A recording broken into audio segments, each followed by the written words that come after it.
সকলকে আমাদের চ্যানেলে স্বাগত। আজ আমরা আলোচনা করব দশম শ্রেণীর পরিমিতির গোলক নিয়ে। গোলকের যেগুলি প্রথমে আমাদের আলোচনা করতে হবে সেগুলি হলো বাস্তবে দেখা গোলক আকার ও অর্ধগোলক আকার ঘনবস্তুর ধারণা। 2. গোলকের ও অর্ধগোলকের তলের ধারণা, গোলকের বক্রতলের ক্ষেত্রফল এর ধারণা, অর্ধগোলকের বক্রতল ও সমগ্রতল ক্ষেত্রফলের ধারণা, গোলক ও অর্ধগোলকের আয়তনের ধারণা এবং বিভিন্ন বাস্তব সমস্যা সমাধানের ধারণা। তাহলে গোলক নিয়ে আমরা আজ আলোচনা করব। এর পূর্বে আমরা আয়তঘন ও লম্ববৃত্তাকার চোঙ নিয়ে আলোচনা করেছি, যার লিঙ্ক নিচের ডেসক্রিপশন বক্সে দেওয়া আছে। তাহলে আজ আমরা 12 নম্বর অধ্যায় গোলক নিয়ে আলোচনা করব। গোলক নিয়ে আলোচনা করতে গেলে আমাদের প্রথমেই জানতে হবে গোলক জিনিসটি কী। আমরা যদি গোলক জিনিসের ধারণাটা না পাই তাহলে আমরা গোলকের ফর্মুলাগুলিও বুঝতে পারবো না। তাই গোলক কী আমাদের জানতে হবে। এখানে দেখো যে চিত্রটি দেওয়া আছে সেটিতে গোলক বুঝিয়েছে এবং অর্ধগোলকও দেওয়া আছে। এখান থেকে যে আমরা সংজ্ঞাটি পাবো সেটা আমরা এইভাবে বলবো যে অর্ধবৃত্তাকার চাকতির ব্যাসকে অক্ষ করে চাকতিটি ঘোরালে বলের মতো দেখতে যে ঘনবস্তু দেখতে পাই সেটি হচ্ছে গোলক। তাহলে গোলক, এই যে গোলক, এই গোলকের তল সংখ্যা হচ্ছে একটি এবং সেটি বক্রতল এটির মধ্যেই। কিন্তু গোলকের ক্ষেত্রে একটি তল আছে, অর্ধগোলকের ক্ষেত্রে কিন্তু দুটি তল, অর্থাৎ একটি বক্রতল ও একটি সমতল। এবার আমরা গোলকের ফর্মুলাগুলি দেখব এবং অর্ধগোলকের ফর্মুলাগুলি নিয়ে আলোচনা করব। প্রথমেই যেটা আছে সেটা হচ্ছে গোলকের সমগ্রতলের ক্ষেত্রফল। গোলকের সমগ্রতলের ক্ষেত্রফল অর্থাৎ যে বক্রতলটা আছে তার ক্ষেত্রফল। আমরা এখানে যদি ব্যাসার্ধকে আর ধরে নিই, অর্থাৎ বৃত্তের যে ব্যাসার্ধ বা গোলকের যে ব্যাসার্ধ সেটা যদি আর হয়, তাহলে আমাদের ফর্মুলাটি হবে 4 গণিত পাই আর স্কোয়ার। তার মানে হচ্ছে আর স্কোয়ার, অর্থাৎ ব্যাসার্ধকে 2 বার গুণ বা ব্যাসার্ধের বর্গ। এককটি হবে বর্গ একক। তাহলে গোলকের সমগ্রতলের ক্ষেত্রফলের ফর্মুলা হচ্ছে 4 পাই আর স্কোয়ার বর্গ একক। এটি হচ্ছে গোলকের সমগ্রতল কিংবা বক্রতলের ফর্মুলা। এককটি যেহেতু ক্ষেত্রফল তার জন্য বর্গ এককই হবে। এরপর আমরা যেটা দেখব সেটা হচ্ছে গোলকের আয়তনের ফর্মুলা। গোলকের আয়তনের ফর্মুলা কি? গোলকের আয়তন হচ্ছে 4/3 পাই আর কিউব। এখানে এককটি হবে ঘন একক। গোলকের ব্যাসার্ধ কিন্তু আর হতে হবে, আর একক। গোলকের আয়তনের ফর্মুলা হচ্ছে 4/3 পাই আর কিউব ঘন একক। যেহেতু আয়তন তার জন্য এটি ঘন একক। এরপর আমাদের যে ফর্মুলাটি জানতে হবে সেটি হচ্ছে অর্ধগোলকের। অর্ধগোলকের বক্রতলের ক্ষেত্রফল। অর্ধগোলকের বক্রতলের ক্ষেত্রফল অর্ধেক, অর্থাৎ পুরো গোলক হচ্ছিল কত? 4 পাই আর স্কোয়ার। তাহলে 2 দিয়ে যদি আমরা ভাগ করি তাহলে হবে 2 পাই আর স্কোয়ার। তাহলে অর্ধগোলকের বক্রতলের ক্ষেত্রফল হচ্ছে 2 পাই আর স্কোয়ার বর্গ একক। এবার আমরা যদি অর্ধগোলকের সমতলের ক্ষেত্রফল বলি, সমতল যেটা আছে তার ক্ষেত্রফল, আমরা জানি সমতলটা একটা, অর্ধগোলকের সমতলটা একটা বৃত্ত। তাহলে অর্ধগোলকের সমতলটা যদি একটা বৃত্ত হয়, আমরা বৃত্তের ফর্মুলা কি জানি? পাই আর স্কোয়ার বর্গ একক। এখানে আমরা কি জানলাম? বক্রতলের ক্ষেত্রফল আমরা জেনেছি, অর্ধগোলকের বক্রতলের ক্ষেত্রফল 2 পাই আর স্কোয়ার যুক্ত সমতলের যে ক্ষেত্রফল সেটা হচ্ছে পাই আর স্কোয়ার, অর্থাৎ দুটোকে আমরা যদি যোগ করি তাহলে হবে 3 পাই আর স্কোয়ার বর্গ একক। তাহলে একটি নিরেট অর্ধগোলকের সমগ্রতলের ক্ষেত্রফল 3πr² বর্গ একক। যেহেতু ক্ষেত্রফল তার জন্য হচ্ছে বর্গ একক। এরপর আমরা যেটা জানবো সেটা হচ্ছে অর্ধগোলকের আয়তন। অর্ধগোলকের আয়তন, আমরা গোলকের আয়তন জানি 4/3πr³। তাহলে এক্ষেত্রে যদি আমরা অর্ধগোলক অর্থাৎ 2 দিয়ে ভাগ করে দিই তাহলে পাবো 2/3πr³ ঘন একক। অর্থাৎ অর্ধগোলকের আয়তন 2/3πr³ ঘন একক। আয়তন তার জন্য ঘন একক হচ্ছে। এছাড়াও আমাদের একটি ফর্মুলা জানতে হবে, যেটি আমাদের শূন্যগর্ভ অর্থাৎ যদি ফাঁপা হয়, সেই ফাঁপা গোলকটি কতটা পদার্থ লাগবে এর যখন আয়তন আমাদের বের করতে হবে, তার ফর্মুলাটা হচ্ছে 4/3π ব্র্যাকেট বড় হাতের r³ মাইনাস ছোট হাতের r³ ব্র্যাকেট ক্লোজ। এখানেও ঘন একক যেহেতু আয়তন। এবার এই বড় হাতের r³ আর ছোট হাতের r³ কেন হলো? বহিঃব্যাসার্ধ যখন ধরবো তখন আমরা বড় হাতের অর্থাৎ বাইরের ব্যাসার্ধ ধরতে গেলে r এর মানটা বড় হবে এবং অন্তঃব্যাসার্ধ ভিতরের ধরতে গেলে ছোট হবে। তার জন্য বড় হাতের r এবং ছোট হাতের r দ্বারা প্রকাশ করা হয়েছে। তাহলে এই ক্ষেত্রে ফর্মুলাটি হচ্ছে 4/3π ব্র্যাকেটের মধ্যে r³ মাইনাস ছোট হাতের r³। এককটি হবে ঘন একক। এরপর আমরা সমস্যার সমাধানগুলি করব। সমস্যার সমাধানগুলি আমাদের কোষে দেখি 12-র মধ্যে পড়ছে। কোষে দেখি 12। চলো তাহলে দেরি না করে আমরা সমস্যাগুলির সমাধান করি এবং সঠিকভাবে বুঝব। প্রত্যেকটি প্রশ্ন ভালো করে পড়ব। প্রশ্ন পড়ে কিভাবে করতে বলছে, আয়তন না সমগ্র তলের ক্ষেত্রফল, এটি অর্ধগোলক না গোলক, এগুলি আমাদের বুঝতে হবে। এগুলি বুঝলেই আমাদের যদি ফর্মুলা সেখানে পুট করা হয় তাহলে আমরা সহজেই সেই অঙ্কগুলি করতে পারবো। তাহলে চলো দেরি না করে কোষে দেখি 12 শুরু করা যাক। এবার আমরা কোষে দেখি 12-র 1-এর অঙ্কটা করব। একটি গোলকের ব্যাসার্ধের দৈর্ঘ্য 10.5 সেমি হলে তার সমগ্রতলের ক্ষেত্রফল হিসাব করে দেখি। অর্থাৎ গোলক বলেছে এবং সমগ্রতলের ক্ষেত্রফল বলেছে। তাহলে সমগ্রতলের ক্ষেত্রফল আমরা ফর্মুলা কি জানি? সমগ্রতলের ক্ষেত্রফল গোলকের হচ্ছে 4πr²। এখানে r এর মান দেওয়া আছে। তাহলে আমরা যদি ফর্মুলা লিখে বসিয়ে দিই তাহলে আমাদের অঙ্কটা হয়ে যাবে। তাহলে অঙ্কটা শুরু করি।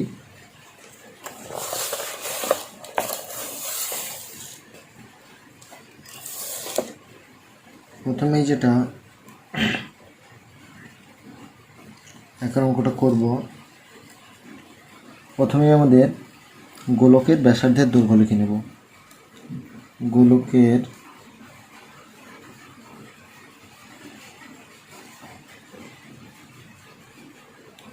ব্যাসার্ধের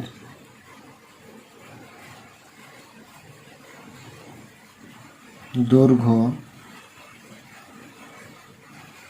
আমরা কি দ্বারা প্রকাশ করি? r দ্বারা। 10.5 সেমি। অতএব গোলকের সমগ্র তলের ক্ষেত্রফল ফর্মুলা আমরা কি জানি? 4πr²। এককটা হবে বর্গ একক। ঠিক আছে, আমরা পায়ের মান কত জানি? 22/7। আর 10.5কে আমরা দুবার লিখে দেবো 10.5। ঠিক আছে, এবার আমরা যদি একটা দশমিক তুলে দিই, এখানে একটা 10 হবে, এখানে একটা দশমিক তুলে দিলে একটা 10 হবে। এটা যদি আমরা কাটি 7, 15, 105 হয়। ঠিক আছে, এটা যদি কাটি 2 দিয়ে 4 হবে। এটা যদি 2 দিয়ে কাটি তাহলে 5 হবে। ঠিক আছে, 3 5 15। এবার আমরা 2, 3, 22 আর 105কে যদি গুণ করে 10 দিয়ে ভাগ করে দিই, আমরা আরও কাটতে পারি 5 দিয়ে 10। ঠিক আছে, আর এটা কাটলাম 5 দিয়ে কাটলে হবে 21। তাহলে আমাদের 3 × 22 × 21 কী হবে? এটা বর্গ সেমি। তাহলে এই 3 থেকে আমাদের গুণ করতে হবে। 22কে 3 দিয়ে গুণ করলে হয় 66, 66কে আমরা কত দিয়ে গুণ করবো? 21 দিয়ে। তাহলে যেটা হবে সেটা হচ্ছে 1386 বর্গ সেমি। তাহলে আমাদের এটাই উত্তর চেয়েছে যে সমগ্রতলের ক্ষেত্রফল কত। তাহলে একের অঙ্কটি আমাদের হয়ে গেল। এরপর আমরা 2 অঙ্কটা দেখব। 2 অঙ্কতে কি বলেছে? 2 অঙ্কতে বলেছে একটি চামড়ার বল তৈরি করতে প্রতি বর্গ সেমিতে 17.50 টাকা হিসাবে 431.20 টাকা লেগেছে। বলটির ব্যাসের দৈর্ঘ্য হিসাব করে লিখি। আমরা এখানে কি দেখছি? প্রতি বর্গ সেমিতে খরচ বলা আছে এবং মোট খরচ বলা আছে। যখনই প্রতি বর্গ সেমিতে খরচ বলা থাকবে এবং মোট খরচ বলা থাকবে, আমরা যদি ভাগ করি তাহলে যেটা পাবো, যেহেতু বল বলেছে তার মানে গোলক, আকারটা আমাদের বলের তো গোলকের মতো। তাহলে আমরা যদি মোট খরচকে যদি প্রতি বর্গ সেমির খরচ দিয়ে ভাগ করে দিই, আমরা যেটা পাবো সেটা হচ্ছে সমগ্রতলের ক্ষেত্রফল। তাহলে সমগ্রতলের ক্ষেত্রফল আমরা ফর্মুলা জানি। সমগ্রতলের ক্ষেত্রফল যদি আমরা সমান করে দিই তাহলে আমরা আর এর মান বা 2r এর মান পেতে পারি। সেটাই আমাদের বের করতে বলেছে। ব্যাসের মান বলেছে, তাহলে 2r এর মানটাই বের করব। চলো অঙ্কটা শুরু করি।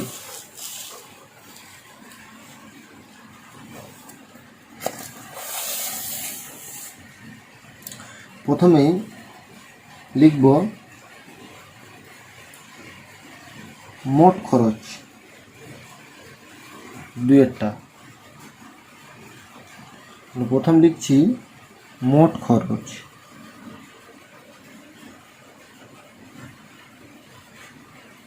মোট খরচ কত? মোট খরচ 431.20 টাকা। আর একটা কি বলেছে? প্রতি বর্গ সেমিতে খরচ কত? খরচ বলেছে 17.50 টাকা। তাহলে প্রতি সেমির খরচ আর মোট খরচ বলে দিয়েছে। তাহলে অতএব আমরা যেটা পাবো সেটা হচ্ছে সমগ্রতলের ক্ষেত্রফল। অতএব চামড়ার বলের সমগ্র তলের ক্ষেত্রফল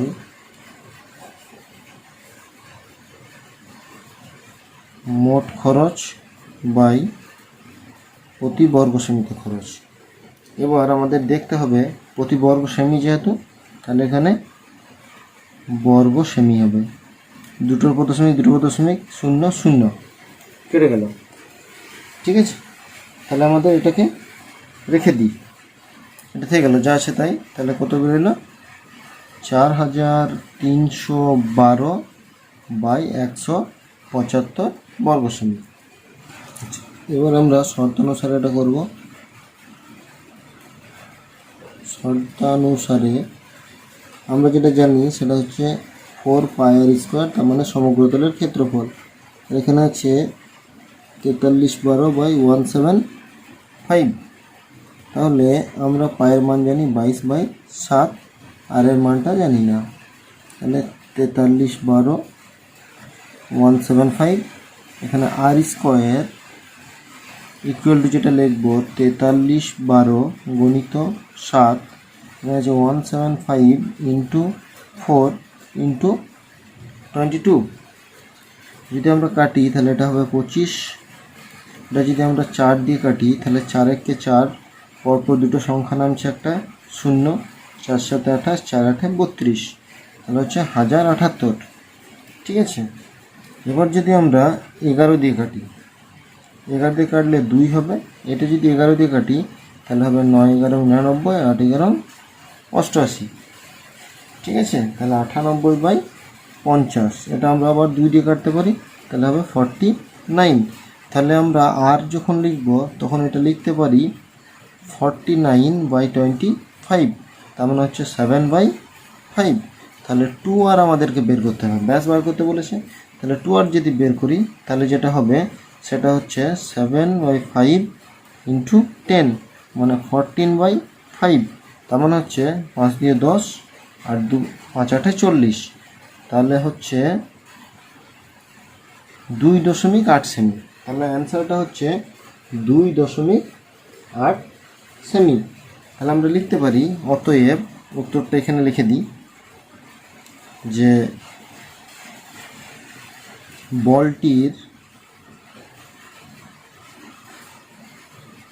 ব্যাস 2.8 সেমি। এটা আমাদের অ্যান্সার। ঠিক আছে, এটা আমাদের অ্যান্সার হয়ে গেল। তাহলে এখানে 2 এর অঙ্কটি শেষ হলো। এবার 3 এর অঙ্কটা শুরু করব। স্কুলে শর্টপাট খেলার জন্য যে বলটি ব্যবহার করা হয় তার ব্যাসের দৈর্ঘ্য 7 সেমি হলে বলটিতে কত ঘন সেমি লোহা আছে হিসাব করি।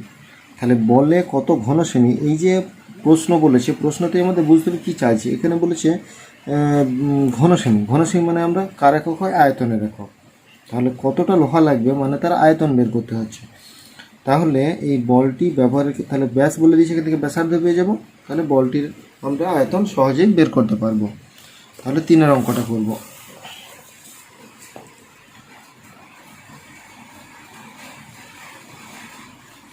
তাহলে প্রথম আমরা যেটা লিখব যে বলটির ব্যাস, তাহলে বলটির ব্যাসার্ধ বার করে নেব। বলটির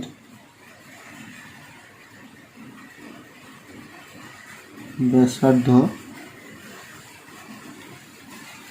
7/2 সেমি। অতএব বলটির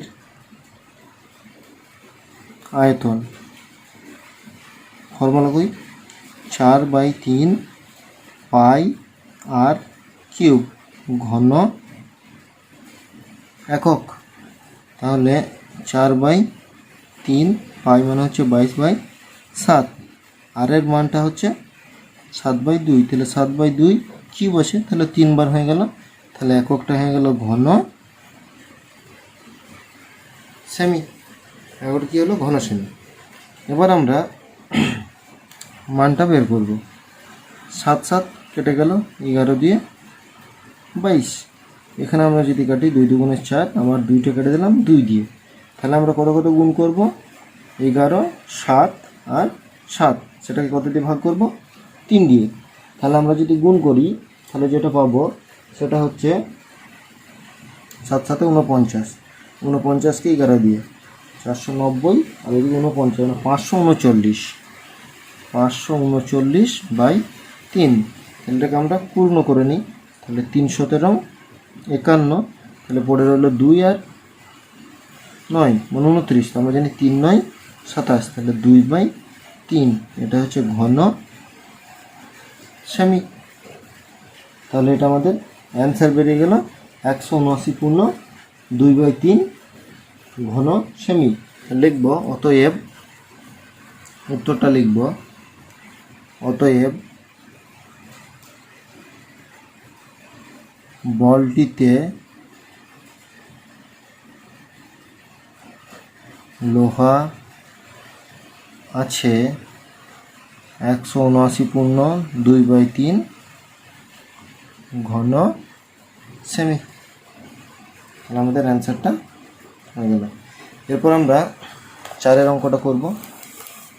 4 এর অঙ্ক কি বলেছে,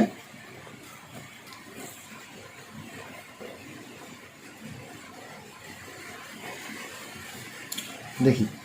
28 সেমি দৈর্ঘ্যের ব্যাস বিশিষ্ট একটি নিরেট গোলক জলে সম্পূর্ণভাবে নিমজ্জিত করলে যে পরিমাণ জল অপসারিত হবে তা নির্ণয় করি। অর্থাৎ যদি একটি গোলককে, ধরুন একটি বলকে যদি একটা বালতিতে ডোবানো হয়, তাহলে কি হবে, ওই বলটির যে আয়তন ততটি কী হবে, ততটি জল কিন্তু সেই আয়তনের জল বা সেই পরিমাণ জল কিন্তু অপসারিত হবে, অর্থাৎ ওই বালতি থেকে পড়ে যাবে।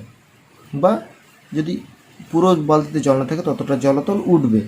এখানে জলে সম্পূর্ণভাবে নিমজ্জিত করলে যে পরিমাণ জল, অর্থাৎ জল কতটা, তাহলে জলের আয়তন এবং ওই বলের আয়তন দুটোই সমান হবে। তাহলে আমরা যদি বলের আয়তনটা বের করে নিই তাহলে আমরা জলের আয়তনটা পেয়ে যাব। তাহলে প্রথমেই আমাদের লিখতে হবে যে গোলকের ব্যাসার্ধ,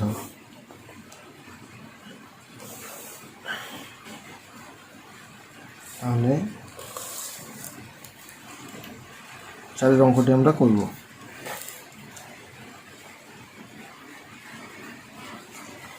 দেখব নিরেট গোলকের ব্যাসার্ধ। নিরেট গোলকের ব্যাসার্ধ 28/2 সমান 14 সেমি। অতএব নিরেট গোলকের আয়তন, ফর্মুলা কি জানি, 4/3 পাই আর কিউব। এককটা কী হবে? ঘন একক। আমরা 4/3 লিখলাম, এখানে পায়ের মান জানি 22/7, আর এর মান হচ্ছে 14। কিউব আছে সেহেতু 3/14 রাখলাম, এককটা এক্ষেত্রে হয়ে যাবে ঘন সেমি। ঠিক আছে, তাহলে আমরা যদি কাটাকাটি করি 7 দিয়ে 14, এছাড়া আর কিছু কাটাকাটি যাচ্ছে না। তাহলে আমরা কাটাকাটি যদি না করতে পারি আমরা কী করব? গুণ করে দেবো এবং গুণ করার পর ভাগ করে দেবো। ঠিক আছে, তাহলে নিচে কত থাকছে? 3, নিচে থাকছে 3, আর ওপরে কে থাকছে? ওপরে থাকছে 4 গণিত 22 গণিত 2, 14কে 14 গুণ করলে হয় 196। তাহলে এইটার যে গুণফলটা হবে সেটাকে আমরা 3 দিয়ে ভাগ করব। হবে 34,496/3। এগুলো সব কিন্তু ঘন সেমি। তাহলে পূর্ণ করলে হবে 11,498/2/3 ঘন সেমি। তাহলে আমরা অ্যান্সারটি লিখব। অতএব উত্তর কী চেয়েছে? উত্তর চেয়েছে কত জল অপসারিত হবে। তাহলে গোলকটি জলে নিমজ্জিত করলে যে পরিমাণ জল অপসারিত হবে তার আয়তন 11,498/2/3 ঘন সেমি। এইটা আমাদের অ্যান্সার। এটা অ্যান্সার 11,498/2/3 ঘন সেমি। আমরা 5 অঙ্কটা দেখে নেব। কোনো গোলাকার গ্যাস বেলুনে ফোলাবার সময় তার ব্যাসার্ধের দৈর্ঘ্য 7 সেমি থেকে 21 সেমি হলে বেলুনটির পূর্বেকার ও পরের সমগ্রতলের ক্ষেত্রফলের অনুপাত কত? তাহলে ব্যাসার্ধ দেওয়া আছে 7 এবং 7 থেকে হয়ে যাচ্ছে 21। তাহলে পূর্বেকার মানে যখন 7 সেমি ব্যাসার্ধ তখন তার সমগ্রতলের ক্ষেত্রফল, এবং যখন 21 সেমি হচ্ছে তার সমগ্রতলের ক্ষেত্রফল আমরা বের করে যদি অনুপাত বের করে দিই তাহলে আমাদের 5 অঙ্কটা সহজেই হয়ে যাবে। তাহলে সমগ্রতলের ক্ষেত্রফল আমরা জানি 4 পাই আর স্কোয়ার। তাহলে আমরা 5 অঙ্কটা করব। তাহলে বেলুন ফোলানোর সময় ব্যাসার্ধ হচ্ছে 7 সেমি। তাহলে পূর্বের সমগ্রতলের ক্ষেত্রফল আর পরের, তাহলে পূর্বের বেলুনটির প্রথমে লিখছি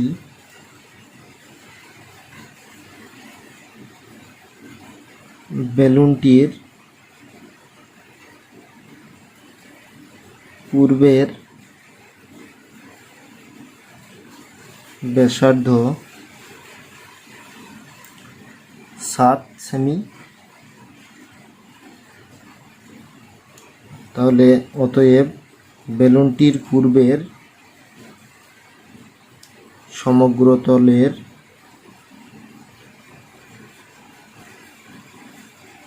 ক্ষেত্রফল 4 পাই আর স্কোয়ার, এটা কিন্তু বর্গ একক হবে। তাহলে হচ্ছে 4 পাই 7 গুণিত 7, এটা বর্গ সেমি। ঠিক আছে, এরপর আমরা পরের ব্যাসার্ধ কত সেটা লিখব। বেলুনটির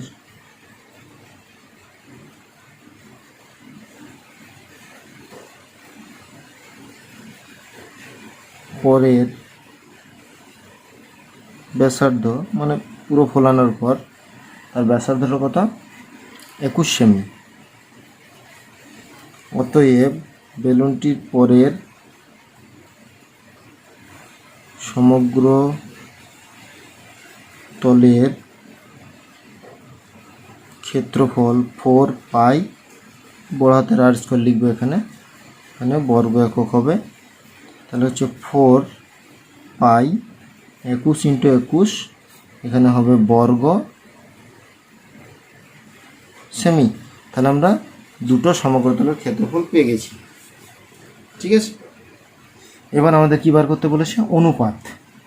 তাহলে এবার উত্তরটা যেভাবে লিখে, সেই উত্তরটা যেভাবে চেয়েছে আমরা সেইভাবেই লিখব। উত্তরটা চেয়েছে বেলুনটি পূর্বে ও পরের সমগ্রতলের ক্ষেত্রফলের অনুপাত। তাহলে অতএব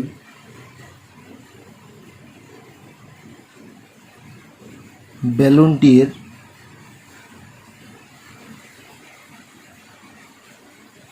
পূর্বের ও পরের সমগ্র তলের ক্ষেত্রফলের